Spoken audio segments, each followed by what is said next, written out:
Vamos hasta exteriores. Perla Silguero, ¿cómo te va? Buen día.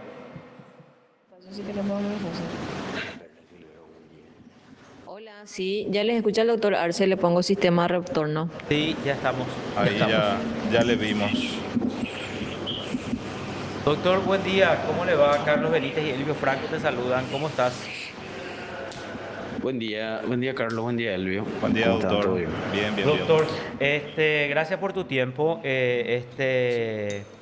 Queremos consultarte en estos días, ayer, antes de ayer y hoy, justamente entre ayer y hoy, los otros medios también se hicieron eco de todas estas suspensiones condicionales que se fueron dando en el caso de los detergentes de oro, como es más conocido el caso del desvío de dinero de la municipalidad de Asunción. O sea, de 16, creo que acusados, 11 ya fueron beneficiados con esta salida procesal alternativa, digamos, a un eventual juicio oral. Y queremos entender si todas estas personas que fueron ya condenadas, digamos, o a devolver a la municipalidad parte del dinero y también la reparación del daño social.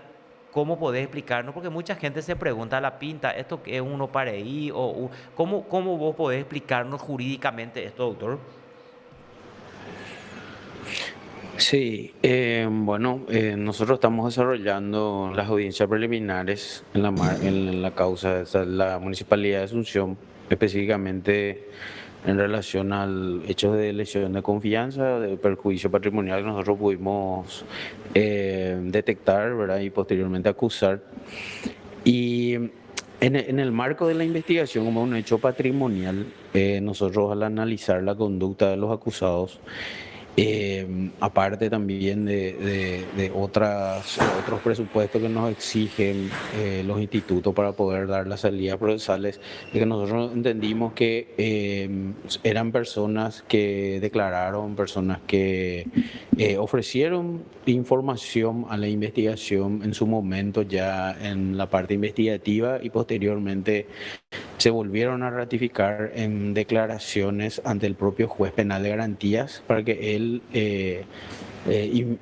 por el principio de inmediatez, también él pueda corroborar, pueda observar y pueda analizar y entender toda la información que ellos tenían acerca de los hechos que se sucedieron dentro del marco de estas licitaciones. Si bien es cierto, es una cantidad de personas, son muchas en realidad, que fueron acusadas de diversas índoles, ¿verdad? Tenemos funcionarios municipales, le tenemos al intendente, así también le tenemos a los proveedores. Y para que la gente entienda, bueno, estas personas, al ser acusadas, es que nosotros ratificamos la hipótesis de que existió un perjuicio patrimonial para la municipalidad de Asunción, ¿verdad? También estas personas, para poder obtener estas salidas procesales, estas personas aceptan los hechos que nosotros les atribuimos en la acusación. Si bien es cierto, es una aceptación fáctica, no así todavía no se puede discutir el fondo de la cuestión o la parte jurídica o que ellos estrictamente estén condenados. Sin embargo, ellos ya hacen una aceptación de los hechos que se le atribuyen porque es un requisito para poder dar estas salidas procesales. Así también nosotros hacemos una valoración de todas las circunstancias que nos exige el artículo 65 del Código Penal, porque también nos remite a la suspensión de la ejecución de la condena, porque la expectativa tendría que ser de hasta 2 años. Entonces, todo ese tipo de valoraciones, tanto fácticas, jurídicas, y también como aportaciones que hicieron estas personas al proceso y también su voluntad de reparar el daño. Entonces, son todas situaciones que nosotros tenemos en cuenta y posteriormente nosotros nos allanamos a los pedidos de estas salidas procesales y que posteriormente el juez, luego de su análisis y valoración de todos los elementos, como así también el cumplimiento de los presupuestos para estas salidas procesales, es que él dicta las resoluciones al respecto. Ahora, esa aceptación del hecho que hacen estas personas y que es una condición sine qua non, como se dice, una condición, un requisito esencial para esta salida procesal. ¿Eso qué implica? ¿Eso fortalece la postura del Ministerio Público, la hipótesis del Ministerio Público, cuando estas personas admiten el hecho y al mismo tiempo devuelven el dinero? Porque en el caso del COBA, creo que el señor, no me acuerdo, Juan Rodríguez o Ramírez, no me acuerdo, es el que devolvió 680 millones de guaraníes, prometió devolver, doctor, y eso es mucha plata. Creo que es la totalidad incluso de la adjudicación que le había beneficiado a la firma, ¿verdad? Carlos, prácticamente con la aceptación de los hechos, lo que están diciendo es que la descripción fáctica en la acusación del Ministerio Público es así mismo. Si bien es cierto, no entramos en valoraciones de los elementos de prueba y posteriormente en las calificaciones que únicamente un tribunal en un juicio oral puede determinar. Sin embargo, para darse esta salida procesal se exige, uno de los presupuestos es la aceptación de los hechos que se le atribuyen, ¿verdad? Es así que en el caso del señor Juan Rodríguez, él aceptó de que no se proveyeron estos productos franceses y esa es la implicancia de esta figura, de este instituto, para poder darse la salida procesal, ¿verdad? Él declaró en audiencia preliminar e indicó que él no proveyó estos productos franceses y que aceptaba hacer una reparación a la Municipalidad de Asunción por la totalidad del costo de estos productos en el marco de los contratos que fue adjudicado. Lógico, eso desde a ver, el punto de vista ciudadano de los comunes, que no entendemos mucho en la parte jurídica, eso es lo que vemos, ¿verdad? El sentido común nos dice que una persona que no cometió un hecho o no participó como cómplice de ese hecho jamás va a admitir y por sobre todo devolver una X, por más mínimo una cantidad y mucho más una cantidad importante como esta de dinero, ¿verdad? Así es. Bueno, y estas personas, para entender, estas personas en su mayoría, de los 11, todas ellas fueron acusadas en carácter de cómplices de la lesión de confianza, doctor. Sí. Hay un proveedor que es el señor David Fernández Rachid, por él sí se elevó la causa a juicio oral y público. Él es uno de los proveedores que fue adjudicado prácticamente con el 50% del primer contrato. Él también había manifestado en audiencia su intención, no era de una salida procesal, sin embargo, no ofreció un monto de reparación por el total de los productos que él había proveído, ¿verdad? Si bien es cierto, él estaba también en condiciones o sea, solicitó al juzgado, nosotros no nos allanamos entendiendo de que no se reunían los presupuestos para esa salida procesal y esta persona hoy día está para juicio oral y público, ¿verdad? Sí, faltan todavía algunos funcionarios, falta todavía el ex intendente, los dos directores de administración y finanzas y un director de la dirección de riesgos, ¿verdad? Están también 3 proveedores que están pendientes también aún de la realización ya de la audiencia preliminar. Porque he visto que también ya tienen nueva fecha, ¿verdad? Entonces son personas que vamos a ir analizando oportunamente. Nosotros, estas personas están acusadas y estaremos atentos también a los planteamientos que se den en las audiencias preliminares, ¿verdad? Para entender jurídicamente todo esto, estas personas, las 5 que todavía entonces no aceptaron, pueden ser también favorecidas por una suspensión condicional. Es complicado, es difícil cuando estamos hablando de autores del hecho punible de lesión de confianza o en forma, digamos, como autores. No, claro. Bueno, primeramente, aparte de las intenciones o de las estrategias, las defensas técnicas, nosotros lo que vemos primeramente es si se dan las condiciones legales, ¿verdad? Los planteamientos, tanto de todas las defensas, responden a la estrategia de cada uno. Nosotros lo que hacemos posteriormente es analizar la viabilidad o no de las salidas procesales, ¿verdad? Y si se cumplen con todos los presupuestos, no habría ningún tipo de oposición. Sin embargo, como decís, también es muy difícil cuando hablamos de una responsabilidad muy alta en los hechos punibles. También el 65 a nosotros nos da unos parámetros de análisis para posteriormente tomar una decisión, ¿verdad? Y no solamente nosotros, sino que posteriormente el juez el que debe analizar si es viable o no la salida procesal. 25 es para la medición de la sanción o de la pena, ¿verdad? Para entender nomás, que no nos equivoquemos y para...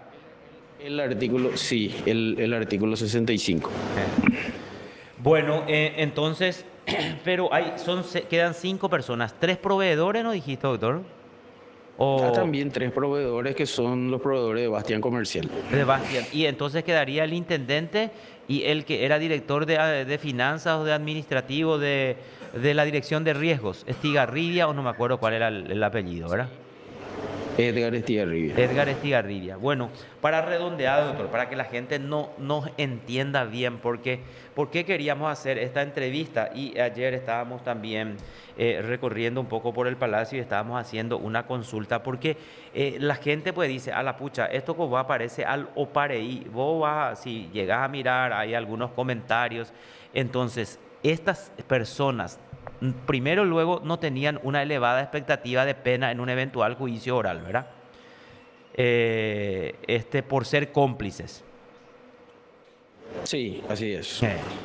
Entonces, y atendiendo los precedentes que existen, que los tribunales de sentencia, en los casos de lesión de confianza, a los cómplices le condenan a 2 años de cárcel con suspensión de la ejecución de la condena, entonces todos esos elementos se consideran para que ustedes puedan decir, bueno, preferimos que estas personas admitan los hechos, devuelvan entonces parte de esa plata y sean beneficiadas con la suspensión condicional. Claro, lo que nosotros hacemos es una prognosis con los elementos que tenemos en esta etapa del proceso. Nosotros no podemos adelantarnos a lo que posteriormente va a resolver un tribunal de sentencia, ¿verdad? Lo que sí hacemos es una prognosis con los elementos que tenemos, con las calificaciones que nosotros le atribuimos también a estas personas, y es ahí que nosotros hacemos un análisis de la viabilidad de la salida procesal, ¿verdad? Posteriormente es el juez penal el que resuelve dar o no esta salida procesal, claro, siempre con anuencia o allanamiento del Ministerio Público, ¿verdad? Posteriormente lo que ocurre es que estas personas tienen que cumplir, aparte de la devolución del dinero, aparte de la reparación particular, siempre para que se entienda, ¿verdad? Ellos tienen otras reglas de conducta que tienen que cumplir por un plazo determinado, ¿verdad? O sea, no solamente culmina con una reparación particular, sino que también se le impone otras reglas que usted también seguramente habrán visto que también existe una reparación social, ¿verdad? Aparte de la reparación particular, también existe una reparación social y otras reglas de conducta que tiene que cumplir la persona que es quien se le aplica a este instituto procesal. Entonces, esa persona, una vez que culmina, o sea, una vez que cumple con todas estas reglas de conducta, es que se vuelve a analizar y posteriormente se da el finiquito de la causa, ¿verdad? Pero únicamente con el cumplimiento de todas estas reglas es que posteriormente la persona queda desligada del proceso, ¿verdad?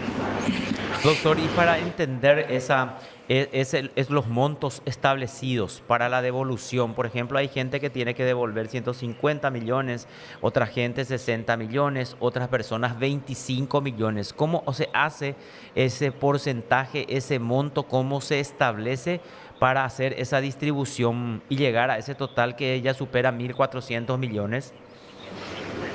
En el caso de los proveedores, nosotros fijamos como criterio la devolución total de los montos que tenía que proveer a la municipalidad, y en relación a los funcionarios, lo que nos fijamos y que también tenemos que tener en cuenta sí es la capacidad económica de estas personas y cuánto es el monto real que ellos pueden ofrecer para hacer esa reparación particular. Esas son circunstancias que también el juez penal de garantía tiene que analizar al momento de imponer estas reglas y también estas obligaciones de reparación. Y bueno, eso es lo que nosotros tuvimos en cuenta para primero escuchar los montos que ofrecían y posteriormente ver la viabilidad o no de esos montos en relación a la participación de cada uno.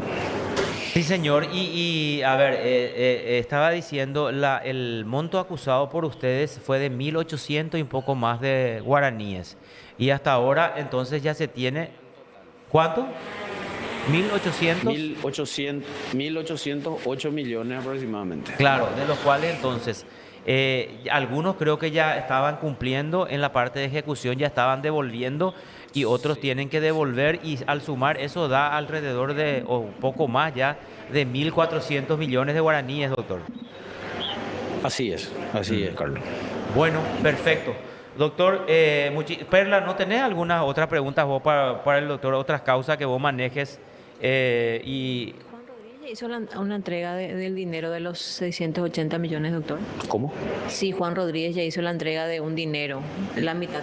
Y Juan Rodríguez tenía el plazo hasta el 17 de octubre para hacer la primera entrega que tenía que ser la mitad del monto. 340 millones. 340 millones.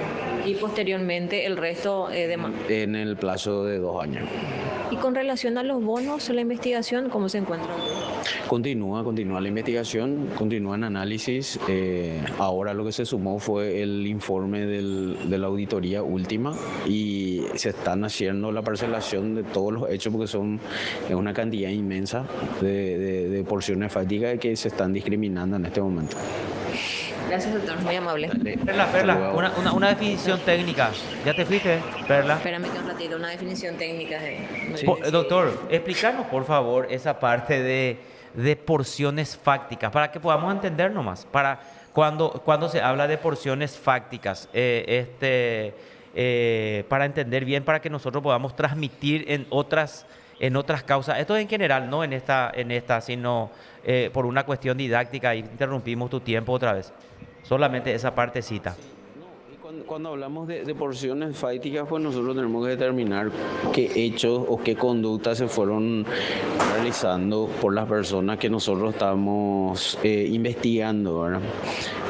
Una vez que las personas son investigadas, nosotros tenemos que definir qué hechos es o qué conducta es lo que cometieron para que posteriormente nosotros podamos definir una línea de investigación, ¿verdad? Cuando hablamos de porciones fácticas, entonces hablamos de los sucesos, de los hechos, de todas las circunstancias que nosotros creemos que es penalmente relevante y que le atribuimos a esa persona. Y esa porción fática debe estar bien definida, ¿verdad? Si bien es cierto, con una imputación lo que nos exige el código es que tengamos la sospecha de que se haya, en grado de sospecha se haya cometido ese hecho, posteriormente en la acusación ya nosotros tenemos que explicar circunstanciadamente de qué manera esa persona cometió el hecho, ¿verdad? Entonces ese es el trabajo que se tiene que realizar cuando hablamos de establecer estrictamente las porciones fácticas que le atribuimos a los procesados. Correcto. O a los Doctor, investigados. muchísimas gracias, doctor. Que tengas un excelente resto de jornada. Muy buen día. Igualmente. Y buen día, hasta luego. Perla. Gracias, doctor, muy amable. Sí, un ratito, voy a sacar mi teléfono. Gracias. Sí. Bueno, entonces estuvimos conversando así, no sé si Perla está atenta o está conversando con el fiscal ya, entonces está conversando, ¿verdad? Está ajustando la cámara y su retorno para poder seguir conversando. Estábamos hablando con el doctor Jorge Arce referente al tema de los detergentes de oro y la gente que aceptó la culpa, puede ser. Aceptó el hecho. El hecho. Porque vos Eso es lo que te dicen, no, es que vos decís, Yo yo soy soy el culpable. autor, pero vos lo que aceptás es el ¿Qué hecho. pasó? ¿Qué pasó? Perla, contigo. Sí. No, también previamente a la entrevista estábamos también conversando con la doctora Marlene González, quien tuvo que ya salir. También lo que ella me explicaba a la hora también de aceptar la suspensión que también ellos tuvieron en cuenta es la situación en la que se encuentra la municipalidad de Asunción, porque sabemos el problema a nivel económico que tienen, de falta de dinero, porque vemos las manifestaciones de falta de pago de sueldos. Entonces, también el análisis que hacen ellos es la necesidad que tiene la municipalidad y en su mayoría ofrecen el pago total del perjuicio causado. Entonces, también ese tipo de análisis ellos hacen desde el Ministerio Público, porque si también de qué te vale una persona privada de libertad, ni siquiera van a irse privados de libertad porque pueden ser condenados a 2 años con suspensión. Y quién sabe cuándo también se va a hacer el juicio oral y público, teniendo en cuenta que son varios los investigados y acusados. Entonces, todos esos elementos ellos analizan. De hecho, Juan Rodríguez ya hizo la entrega de los 340 millones de guaraníes, ya hizo la entrega de ese dinero como reparación del daño, y lo otro lo va a pagar de manera mensual. Así que eso también me explicaba ella a la hora de evaluar cuándo dan la suspensión condicional. Sí, es sumamente importante, de verdad, esta explicación que nos dio el doctor. Y la próxima tenemos que agarrarle a la doctora que, si bien ella siempre es abierta, no es amante de las cámaras ella, ni No, de la... de hecho que yo paré su ascensor y me dijo también que tengamos en cuenta la situación en la que se encuentra la Municipalidad de Asunción, a la hora también de dar a conocer las decisiones que se dan en el caso del caso conocido como detergentes de oro. Sí, es importante. ¿Alguna otra novedad, Perla? Es lo que tenemos por el momento, señor. Gracias, Perla. Aguardamos Hasta cualquier luego. información. Hasta luego. Bueno, nuestra compañera Perla Silguero, entonces, desde la sede del Poder Judicial.